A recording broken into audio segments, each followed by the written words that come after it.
नाज़रीन हिकु दफ़ो ॿीहर भलेकार असांजूं ॻाल्हियूं डॉक्टर मिठल वकासी साहब सां जारी आहिनि। डॉक्टर साहब अवां जेका ॻाल्हि पे कई त हिकिड़ो त तव्हांखे मारूड़नि जी ॻणती आहे, उनजे सिंध जी ॻणती आहे। हिन जदीद ज़माननि में अव्हांखे सिंध किथे बीठल नज़र थी अचे, सिंधी माण्हुनि जे हवाले सां असां पुछणु था चाहियूं। सिंधी समाज जी ॼाण जेका आहे सा घणो क़दुरु माण्हुनि जे ज़ाती मुशाहिदनि ऐं तजुर्बनि में आहे। किताबी दुनिया में जेका थोरी घणी कलमबंद थी आहे उहा ब्रिटिश जे दौर वारी आहे इलाही, ऐं पाकिस्तान वारी टाइम पीरियड जेको आहे 75 साल, उहो समाजी साइंस जा जेके लेखक आहिनि उहा तमामु थोरी आहे, यानी कलमबंद घटि थी आहे। मुशाहिदा ज़ाती मुशाहिदनि जा दोस्त इलाही आहिनि। उन में जामी चांडिया साहब जा 2 किताब जेके आहिनि, सिंधी समाज ऐं नई सिंध, ज़बरदस्त किताब आहिनि। पर उहा कहाणी बि शुरू थिए थी 1980 खां पोइ जी, 90 खां पोइ जी, छाकाणि त जामी चांडियो साहब बि नौजवान आहिनि, 69 जी पैदावार आहिनि।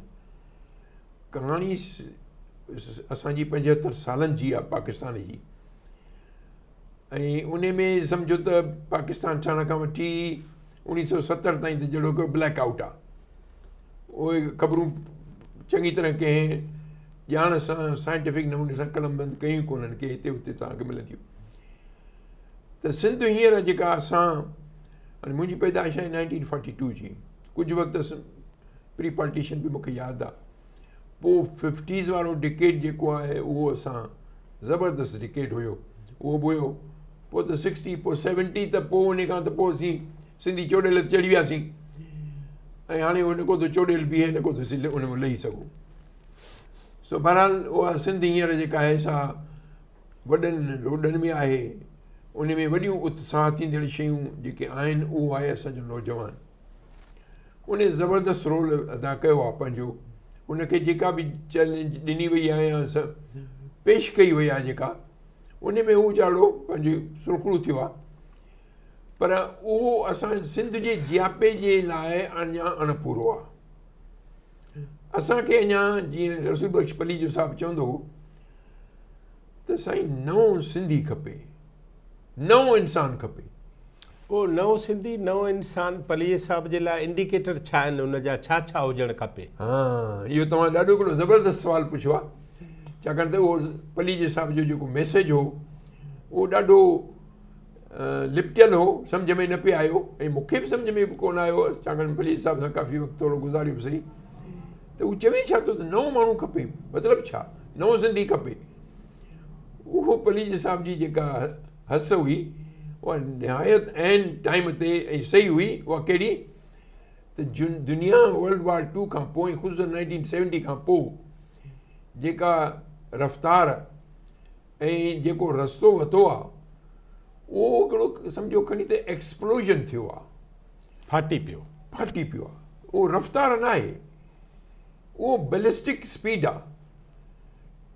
टेक्नोलॉजी जी, इकानमी जी, सोशल साइंस जी, इमिग्रेशन जी, फॉरेन पॉलिसी जी, जियो पॉलिटिक्स जी, तव्हां नालो वठो, हिकिड़ो सम्झो त एक्सेलरेशन थी आहे। बल्कि लेखक बि उनखे रिकग्नाइज़ कयो आहे। डेविड क्रिश्चियन जा जेके 2 टे किताब आहिनि उहे ज़बरदस्त आहिनि पढ़ण जहिड़ा।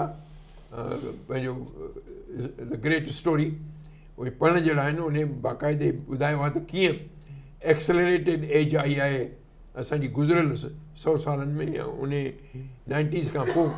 त असीं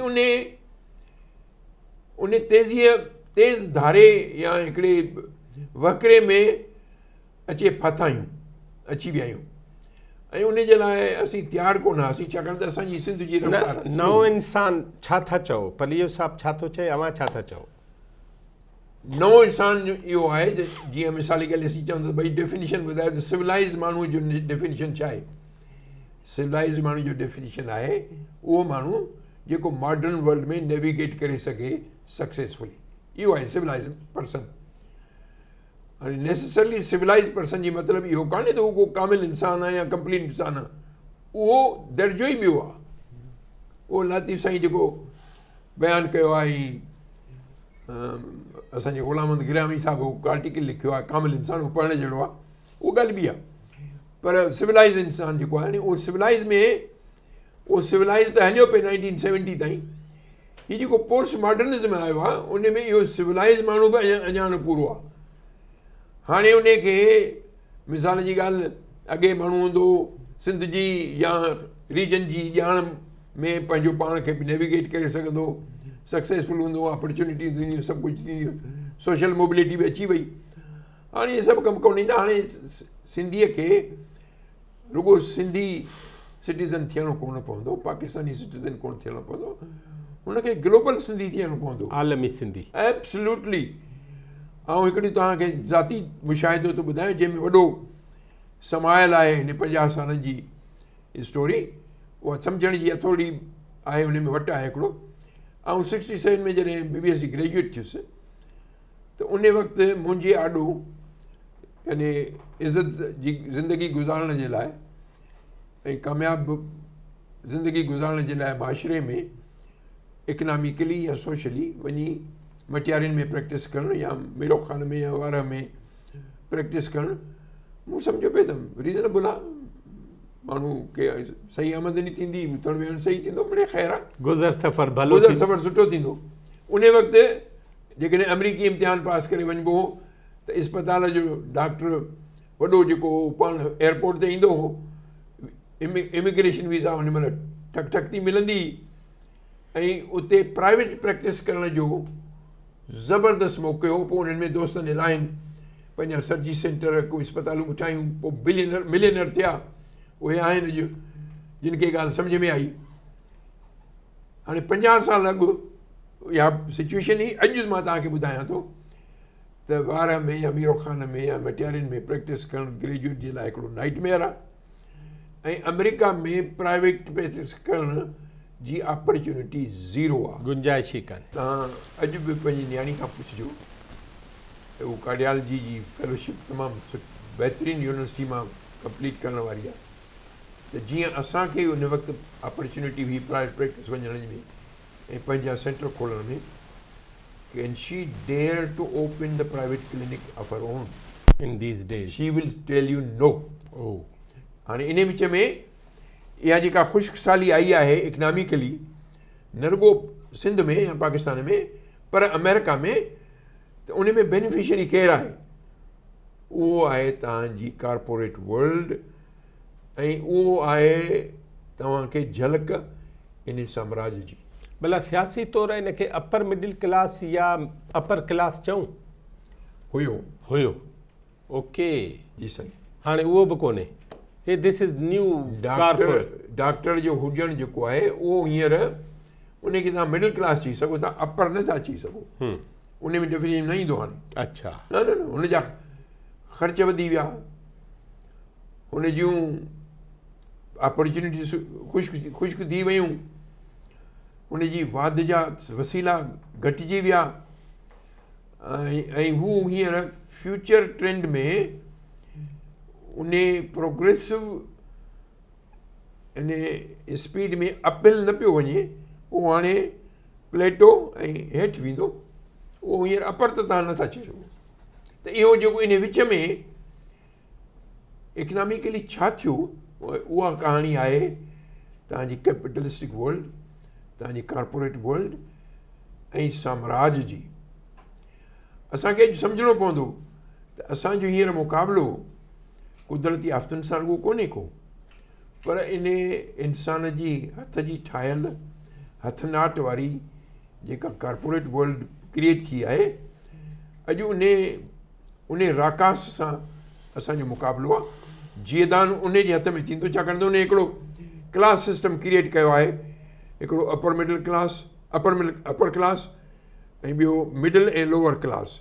हाणे मिडिल क्लास वञे थो ख़तमु थींदो लोअर क्लास, त उन्हनि ॿिन्हिनि जी हाणे जेका जर्नी फ्यूचर जी थींदी उहा डाइवर्जेंट थींदी। सफ़र ई धार थींदी। ही मथे थी वेंदा, ही हेठि थींदा, ही थी वेंदा, पस्ती में हलिया वेंदा।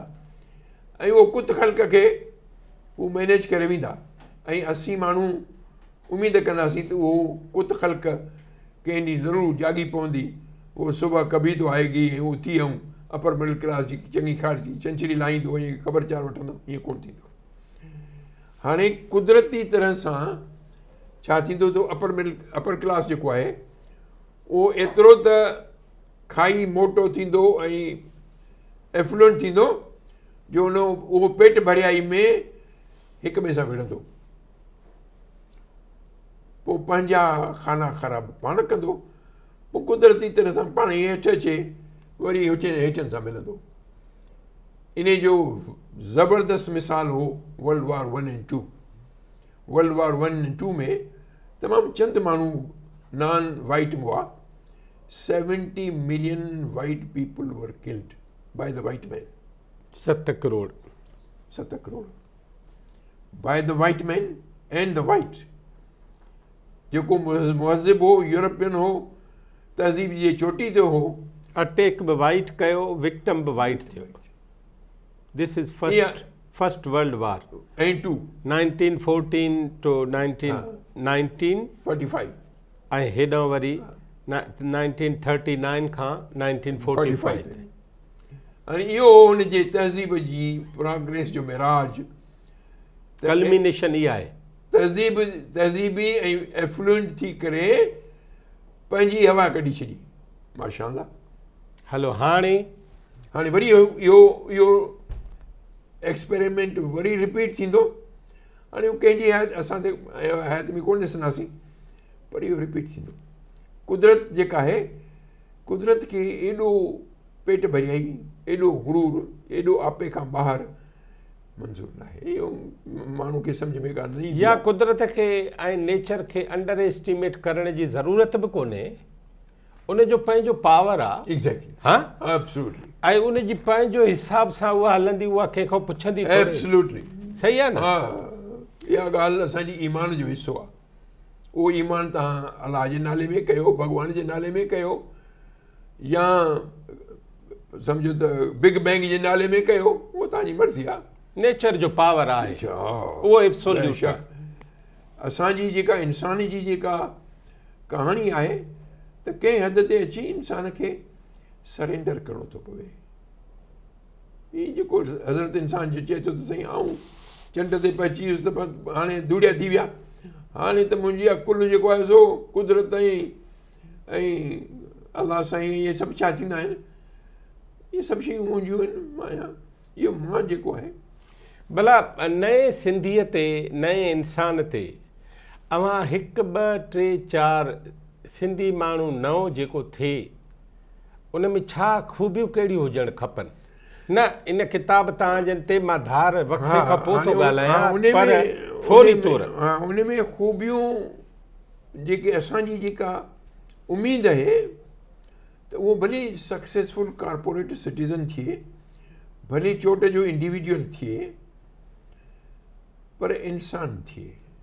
न, इंसान लाइ छा करे? इंसान जे लाइ हुनखे थोरी सम्झ हुजणु घुरिजे त हज़ारे सालनि जी यानी जिदोजहद खां पोइ इंसान जो मेराज जेको आहे, उहो मेराज कहिड़ो हो। उन में एडवर्ड ओ विल्सन जेको हार्वर्ड जो प्रोफेसर, उन किताब लिखियो आहे मीनिंग ऑफ ह्यूमन एग्ज़िस्टेंस। उन में हुन सोशली साइंटिफिकली प्रूव कयो आहे त हज़रत इंसान जी जेका मेराज आहे, कामयाबी जो चोट आहे, उहो आहे हुनजो समाज जो ठाहिणु। इंसान समाजी इंसान आहे न, पर समाज कहिड़ो ठहे इहो बि त आहे न। समाज उहो ठहे जंहिंमें हुनखे सम्झ में अचे त ऐं मुंहिंजो सर्वाइवल जेको आहे उहो इंडिविजुअलिस्टिक न आहे, इंटर ऐं टोटली इंटरडिपेंडेंट आहे। तव्हांखे जेकॾहिं कम करण वारो हेल्पर कोन्हे, डिवीज़न ऑफ लेबर वारो कोन्हे, सभु कमु चवनि त आऊं ऐं वॾेरो, त समाज हलंदो ई कोन न। दारो मदार हिकिड़ी शइ ॿी ते रखे थी। Human animal is the most interdependent animal. Number 1 इहो आहे बुनियाद। Number 2, he has two acknowledge that समाज हलंदो बाय डिवीजन ऑफ लेबर। इहो प्रिंसिपल आहे हुनजो पिलर आहे। टियों त समाज हलंदो विथ कोऑपरेटिवनेस, तावन सहकारी। नंबर 4 त not only cooperate but agree. हिकिड़ो ॾाको आहे, पोइ उन समाज जो ॾाको आहे त उन समाज में अल्ट्रुइस्टिक एंड सेल्फलेस इंडिविजुअल निकिरंदा, वॉलंटियर, जेके समाज में पंहिंजो हिकिड़ो मॉडल ॾींदा ॿियनि खे उन क़ुर्बानी जा। ऐं अल्टीमेटली समाज हलंदो आहे कंपैशन ते, ॿिए इंसान जो ॾुख ऐं सूर सम्झणु। इहो आहे इंसानियत जो मुख़्तसिर ख़ाको। तव्हांखे अलाह खे मञो था नथा मञो, भॻवान खे मञो था, उहो तव्हांजो हिकिड़ो ज़ाती फ़ैल आहे, उहो तव्हांजो पंहिंजो बचाव आहे। डॉक्टर साहिबु ही जेके किताब आहिनि न, इन्हनि ते पाण ॻाल्हायूं था। हिकिड़ी नंढड़ी नाज़रीन, डॉक्टर मिठल वकासी साहिबु जंहिं नए इंसान, जंहिं नए सिंधीअ जी ॻाल्हि थो करे, हिन 21वीं सदी जा 22 साल गुज़रण खां पोइ अॼु असां उन खां सम्झणु चाहींदासीं त हुन ही जेके किताब लिखिया, तरतीब ॾिना, रिसर्च कया, दुनिया जे मामलनि खे ॾिसी जाचे मुशाहिदो करे पोइ अव्हां जे अॻियां आयो आहे।